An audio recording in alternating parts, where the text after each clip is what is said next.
karaa jannata ittiin seenu soqee argadhe, karaa ibidda jalaa ittiin ba'ullee soqee argadhe, garuu karaa nama jalaa ittiin ba'u soqee dhabe jedhe. Namuma gaafa sin beenne kabaja sii qabutu gaafa si beekummoo si tuffata. Jaalalli namaa oomuyyuumi, nama arra si leellisetu boru si qeeqa. Qalbiin namaa jannataa miti, keessa turuuf hin dhiphatin. Kinniisa taatee tolchitullee, tiisisa taatee fokkistullee jecha namaa jalaa bahuu hin dandeessu.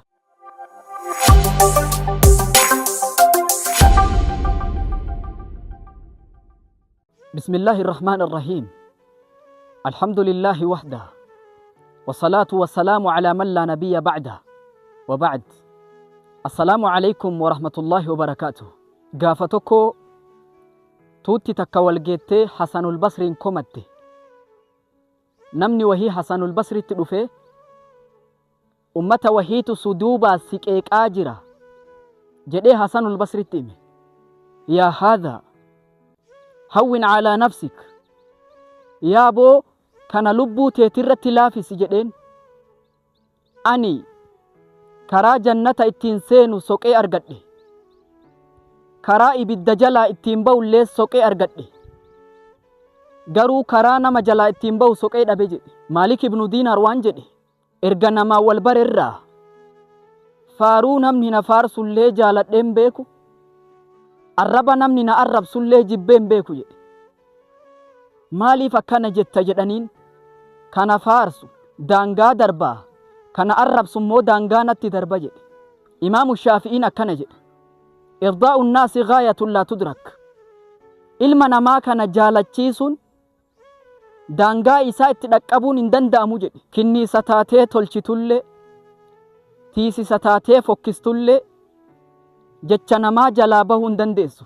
Yeroo garii nama wajjiin jiraachuu caala adda kee jiraachuutu sii caala.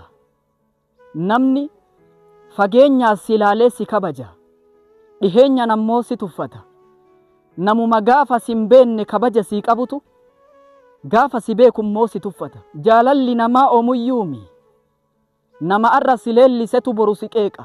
Qalbiin namaa jannataa miti, keessa turuuf hin dhiphatin.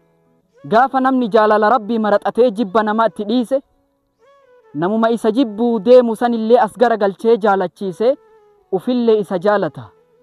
Nama ammoo waan rabbi jibbisiisu dalagee, waan fokkuu fi waan badduu dalagee nama jaalachiisuuf jecha deeme, namuma inni jaalachiisuuf deeme sanillee itti gara galchee namni sunillee jibbee rabbillee isa jibba jedha rasuulli kenna alayhi salaatu wassalaam.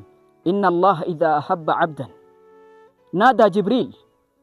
Rabbiin gabricha tokko yoo jaalatu Jibriilin yaama jedhan.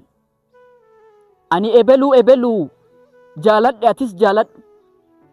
Dubbiin rabbi biraa baate Jibriilin dhaqqabde. Malakaa samii guutee jirtu kana hundatti lallaba Jibriil.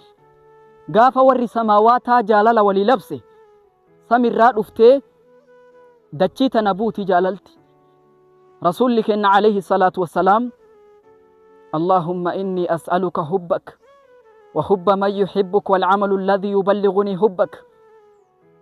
يا ربي جاللك أرجتشو سكدة نما أتجالتك جاللك أبو اللي جالتشو سكدة دلقا جاللك اتنرقد للي اتنقه اللي سكدة جد رسولك إن صلوات ربي والسلام عليه. جالل نما جالة جالل ربي في الأرض. والسلام عليكم ورحمة الله وبركاته.